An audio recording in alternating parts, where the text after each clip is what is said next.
This is a pretty short book, but I'm pretty sure it's gonna pack a wallop. I just started We Do Not Part by Hong Kong, and I'm listening to the audiobook, but once I started, I realized I need the physical copy, and my library had a copy. It's very short. The audiobook is 8 hours long, and I just started this. I'm maybe 15 minutes in. I'm Quinn Moone. Man, I forgot my intro. I'm Quinn Moone. I write queer fairy tales, and I read everything Hong Kong writes. This is gonna be a heavy read. I am so excited. I will update once I'm further in. I have to go back and re-listen to it because not much has happened, but I need to redo the experience. And I only have like 5 days to get through this, so I'm not really concerned about not getting through it. That's probably super short, not a lot of info, so I will be checking back. I restarted We Do Not Part by Hong Kong. Let's recap what this is supposed to be about, yeah? One winter morning, Kyung-ha receives an urgent message from her friend In-sun to visit her at a hospital in Seoul because In-sun has injured herself. Then Kyung-ha is asked to go take care of her beloved pet bird, Amma. Did I know this was probably going to be extremely heavy? Yes, I expected it. I'm like, this is gonna be heavy, it's Hong Kong. What I didn't expect, first of all, the injury is not just an injury. So Kyung-ha at the beginning of this book is ready to check out. She is writing her will. She is like, this didn't work out. I need to make sure that all of my affairs are in order so that when I finally pass, that I do not inconvenience anyone with my personal hoopla, and they can just come take care of the bills. I'll pay you for your trouble of being the unfortunate individual to have to take care of me at the end of my days. First of all, how sad.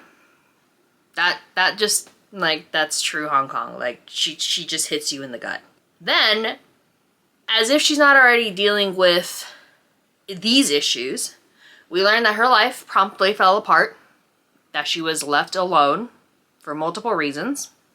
She's in the middle of a heat wave, so she spends her entire night and day sweating and lying on the floor because the flat she has was left with an AC unit that was broken, and the repair people can't get out there in time to look at it. So she lays on the floor of her sitting room sweating. She does this for 2 months. 2 months! And she just watches life go by. She just watches this. And as we're suffering these 2 months with her, we learn that she was an aspiring writer. We learn that the book that she finally wrote haunts her and has traumatized her.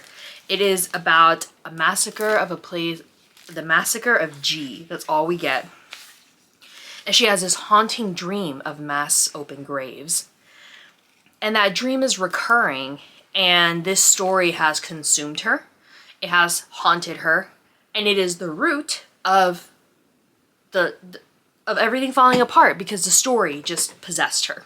Since she's a creative, her friends are also creative, and her friend, In-sun, had to go tend to an ailing parent, and she ended up staying over there doing woodwork. Fine, great. Part of the recurring dream involves trees. So Kyung-ha was like, maybe if I plant these trees in a specific way,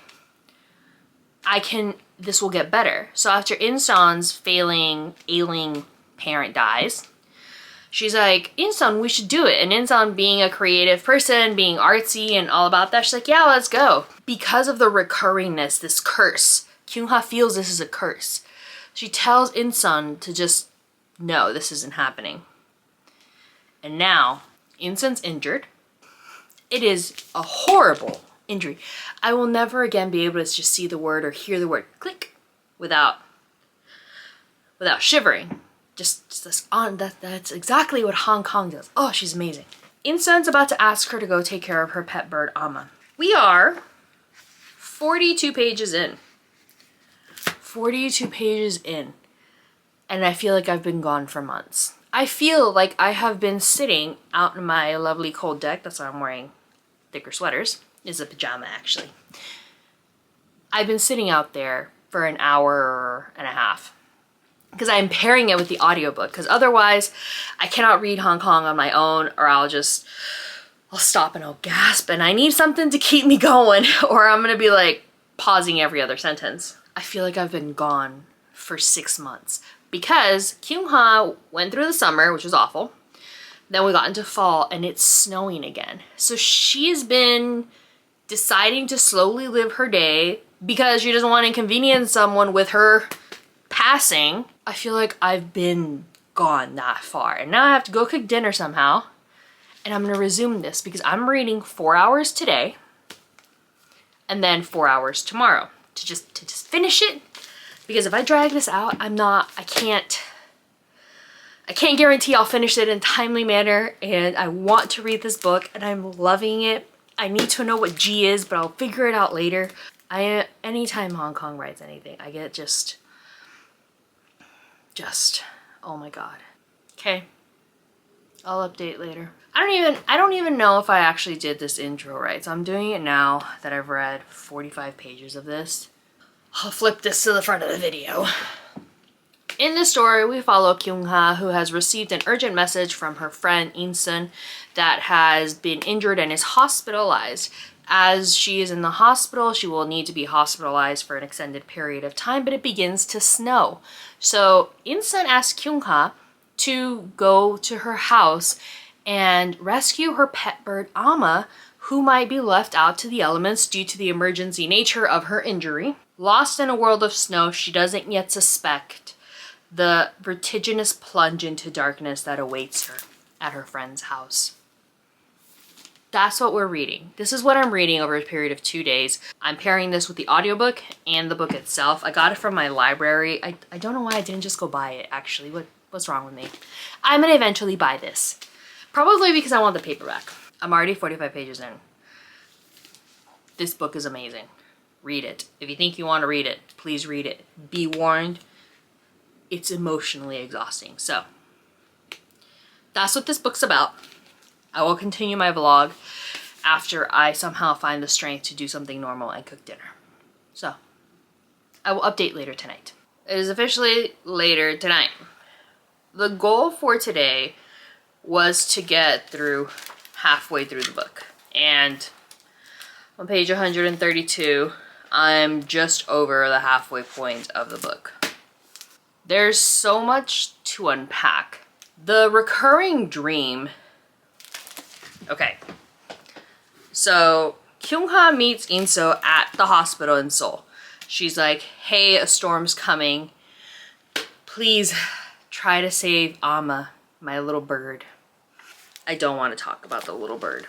She goes from Seoul to this little village, the Jeju village, and the entire journey is just fraught with strange little coincidences and circumstances that are extremely eerie given what we know about our beloved Hong Kong and her amazing storytelling. Kyung-ha even narrates, is all of this luck leading me to danger? Sure seems like it. As we go through the story, the storm is getting worse. The blizzard is worsening, and there are moments of magical realism in which one character seems to keep the storm at bay. One character that looks like another particular character brings a certain eerie calm as they wait for the bus stop. For a bus that likely should never have come, but it came anyways. And as she goes through this trek, the snow gets heavier. There's a huge theme. There's a huge theme about snow. The cyclical aspect and the cyclical nature of snow, water, life energy. All of this is reflective in snow, the storm. Is the snow that's falling right now the same snow that fell that day, that fateful day in Jeju? Is the melted snow that is numbing her feet the same water that a little chicken sloshed around in the day that the entire town got massacred? there's this recurring cyclical theme of the continuity of everything and the interconnectivity of everything in life. And that is extremely eerie, all things considered, since we have just arrived at a homestead that is so far off the grid, a 30-minute hike from the closest bus stop, in the middle of snow, in the absolute dark. We lose our phone, we lose our ability to contact the outside world, we lose our internet, we lose our electricity, suspect that the water will be going off.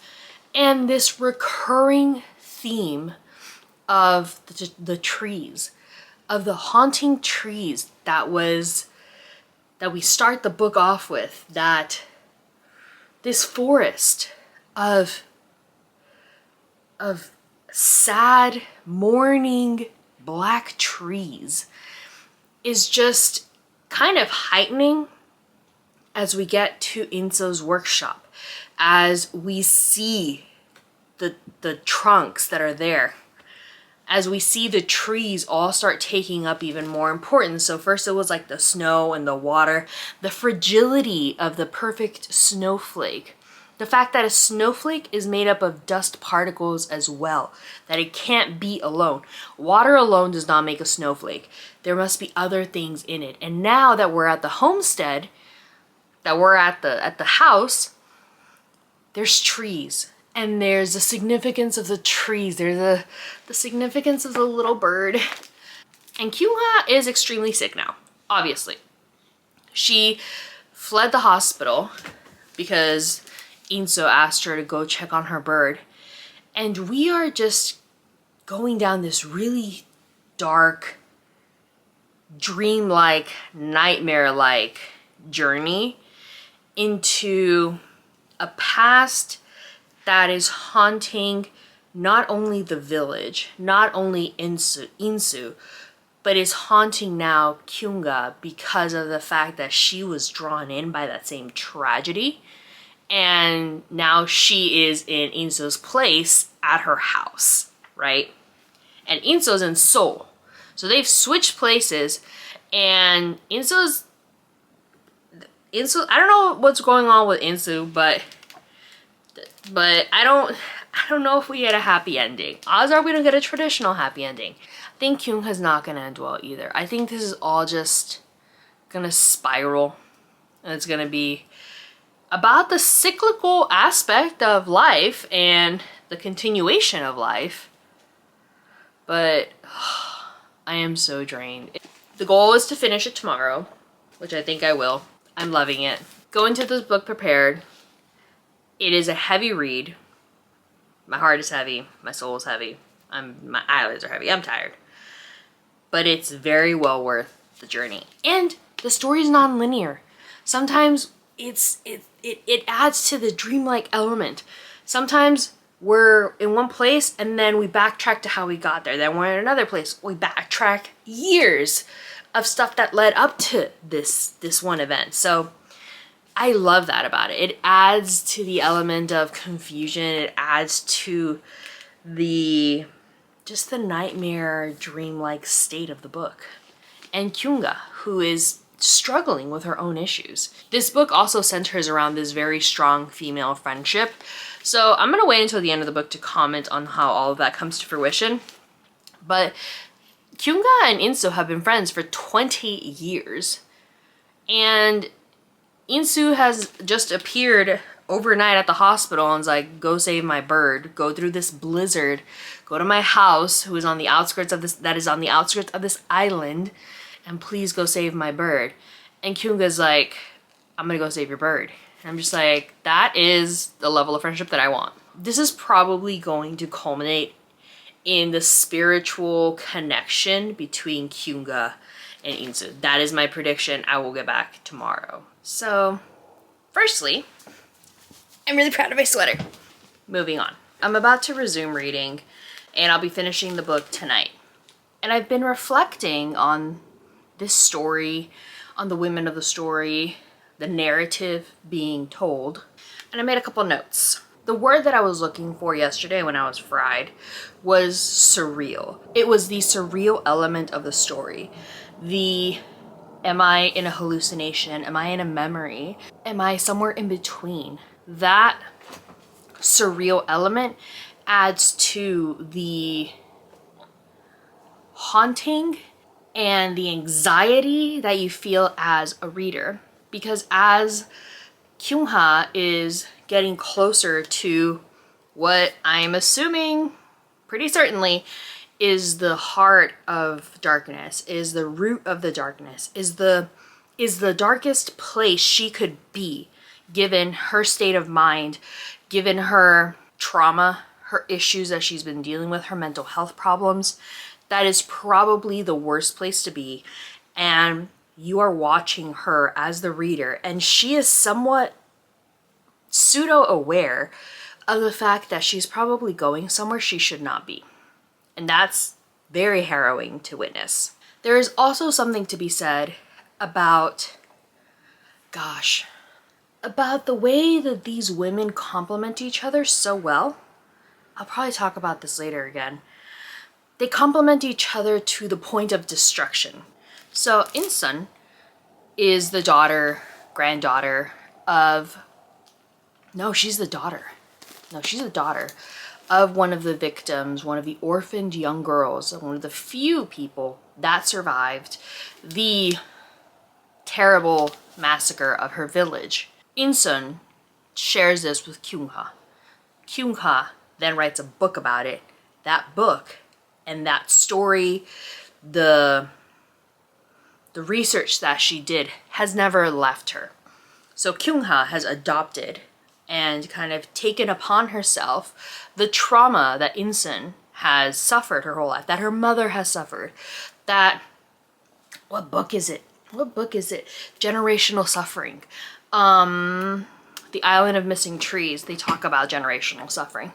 It is the suffering that In-sun has inherited from her own mother, the grief that surrounds this isolated village, the sadness, and the reason behind all of the isolation and why her house is so out of the way. It wasn't always like that. Kyung-ha takes that upon herself.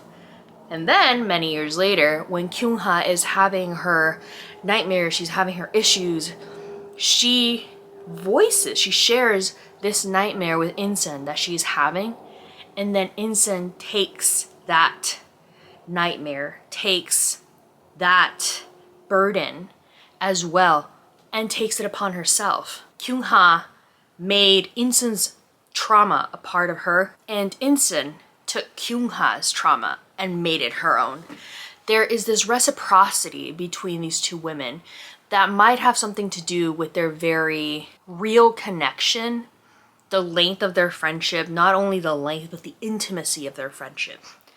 And I feel that when they're slowly almost merging, intertwining, and their lives are intertwining, not only in the physical sense when they share space together, but in the spiritual sense when they are taking each other's spiritual burdens and internalizing them, and they're kind of just in this spiral of sadness, because I think they truly love each other. The way that your habits form around the people you love, I think that their spiritual love, their friendship is so deep, it bridges the very physical gap of the two people, so that it doesn't matter that they're hours away from each other, that they haven't seen each other in years.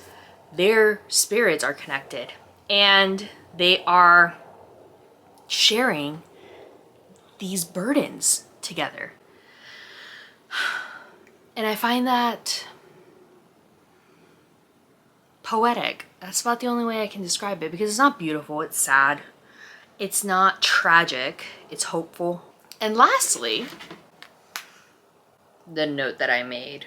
Hong Kong is dealing with a pretty heavy subject. It is the Jeju Uprising and Massacre of 1948 to 1949. She describes the event, but she does so with dignity. these aren't fictional people. Well, they are, right? These are based on real events. These are based on real people, real families that were affected, real families that were wiped out. And she treats the dead with such dignity, but that doesn't lessen the impact of what's happening. It's not gory. It's not bloody. You don't hear people screaming. You don't hear the suffering and just the gore, right? She doesn't cheapen the story by adding a bunch of blood and a bunch of grisliness and being like, aha, it was a massacre and it was awful. Yes, it was. But instead, she focuses on the silence. She focuses on the absence of what should have been there. When we talk about the villagers that were affected, she doesn't talk about how they were running or cheapens them by making a spectacle of some of them.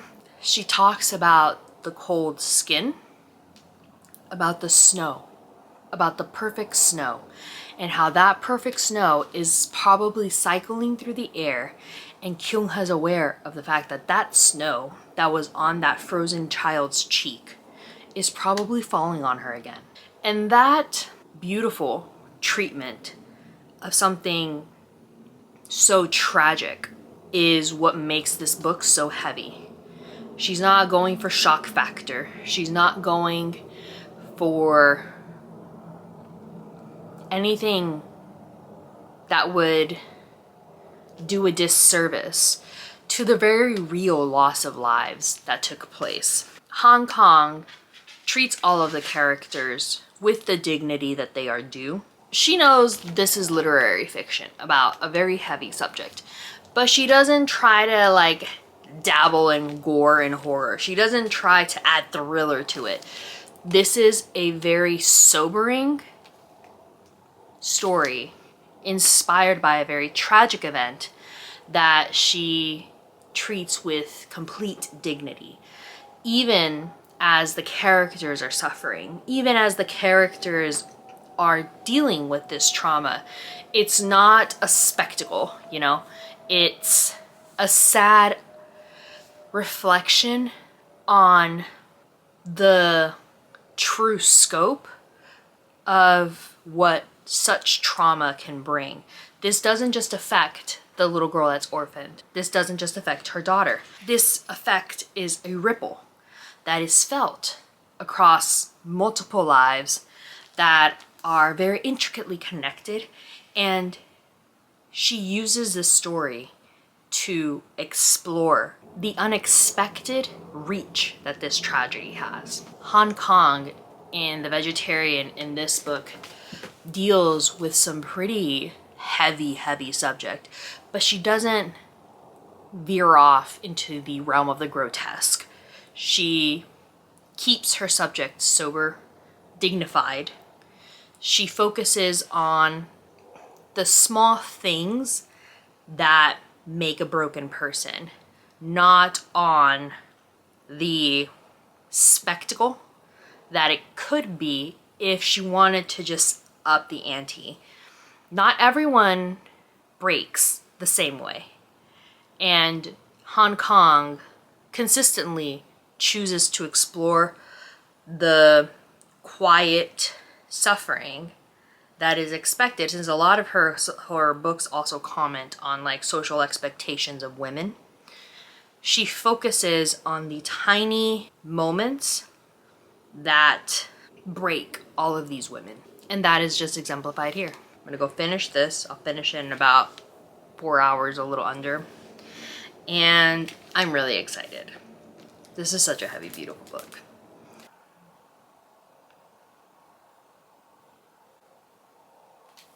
I just finished this book. I read it in a matter of 2 days. I listened to the audiobook, read it. And I just finished it about 10 minutes ago. It isn't the lack of resolution, it's the ambiguity. There are so many questions that we have not only left unanswered, but just left, right? We didn't realize they were a question until it was the last paragraph of the book, and it's like, wait, what happened? It's the unknown that always leaves you wanting, it leaves you haunted. As we went through the story and we were learning of the story of this terrible incident, of the trauma that all these people suffered, of the torture, of these terrible things happening, I was able to take it in stride.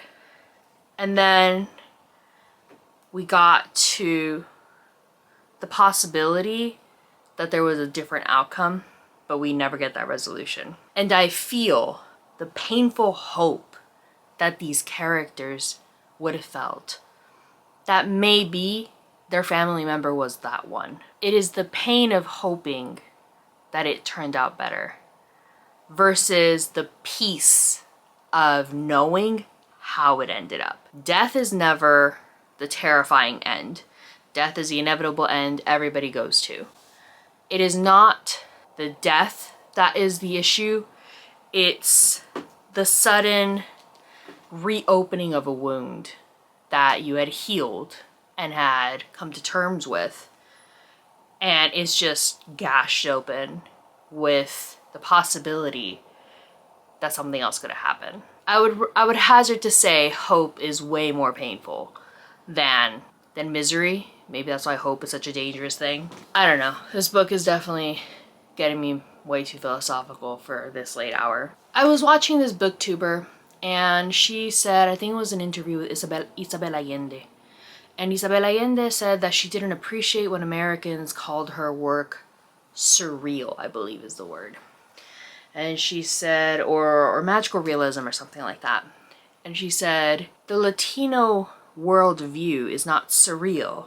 We just see more of it. We see the shadows as well as the light. That's what I feel this book is. This book doesn't just give us the face-to-face. It doesn't just give us the tangible, the here. It gives us the flip side. It gives us the natural continuity of the world. The spirits are a natural part of the world. The haunting presences are an accepted part of normal everyday life. The idea that this world here is just for us doesn't exist in Jeju Village. It doesn't exist in that little house of Jeju Village. And when the spirits start coming in, I'm wondering if it's Kyung-ha being sick, if it's Kyung-ha reaching a place in existence where the spirits and this world have the freedom and have the option to coexist. So I was not surprised when the spirit of the birds show up, the spirits of the birds. I was not surprised when other spirits show up, and all of a sudden you're seeing how truly crowded this world is. Not only because of the terrible things happening and the hundreds of thousands of missing people, but with your own family. She sees Inso's mother. She sees the ghosts of the inhabitants of the village across the river, across the stream. And I loved the coexistence of that. I loved that as we were going through this journey with her, that we were going farther and farther away from 21st century civilization, from our very firm beliefs of what's right and what's wrong and what's real and what's not. The further away she went into this isolated storm, cut off from everyone. She has no phone, no water, no electricity. She is in this isolated little house amid these trees. It's as if that's how far away she had to be able to coexist with the spirits that Insun seemed to have already coexisted with, because she talks about Ami's spirit that visits her, and then every now and again he stops by if he feels like it, and so she always has like water out for him. That this is where she had to be able to finally face her trauma, to have someone there, Insun, to have the spirit of her mother there, to have the spirit of those that haunted her research, that haunted her, that she couldn't face, that she finally had to come face to face with the ambiguous, the hundreds of thousands of faces that she will never know. She had to come to this isolated little house, so far away from civilization, to finally face her trauma and realize that there might not be any moving on. That perhaps Kyungha is as stuck as I am. That perhaps Kyungha is supposed to be in this place where both can exist. The ending is so symbolic. Every time, you know, that she thought of Insun isolated in this house, like she thought, what could you possibly be doing? And for Insun, she wasn't thinking about what could Kyungha possibly be doing. Kyungha was there every day, every moment. Kyungha kept Insun company. But as the second part of the book unfolds, night, and you start seeing the memories, the search for answers, the search for closure, the multi-generational search to heal. And we're going through this journey, we're going through this eternally long night with Kyungha and Insun, knowing that it's that something is very wrong, but putting off looking at it in the face, putting off getting the certain answer, putting off asking the question that would lead to the certainty. And instead, we go on this journey of Insun's search for answers, her mother's search for answers, her aunt's search that she stopped. And then just when everything seems to be fine, everything is like rounding out, this is where it is, this is what we've accepted, this is the reality that we're living in. At the 11th hour, it's all undone. And I am left torn. And I'm left with, I don't know. I wish that we had had a definite. I love working in definites. A lot of people love working in definites. It's the intangible and the unknown, which is why I think Kyungha had to go to this remote place to be able to live and go through this journey, this long, dark night in the unknown, in the uncertainty, in a place where both the tangible and intangible can coexist. And it is there that the intangible Ami can exist and the spirit of the bird can exist. But the ghosts are also there. And I loved seeing how Hong Kong just handled this so delicately, with so much sympathy, with so much kindness and tenderness. The book didn't sound judgmental. The book didn't sound angry or bitter. It sounded sad. The book felt heavy because it felt like it wished it didn't have this story to tell.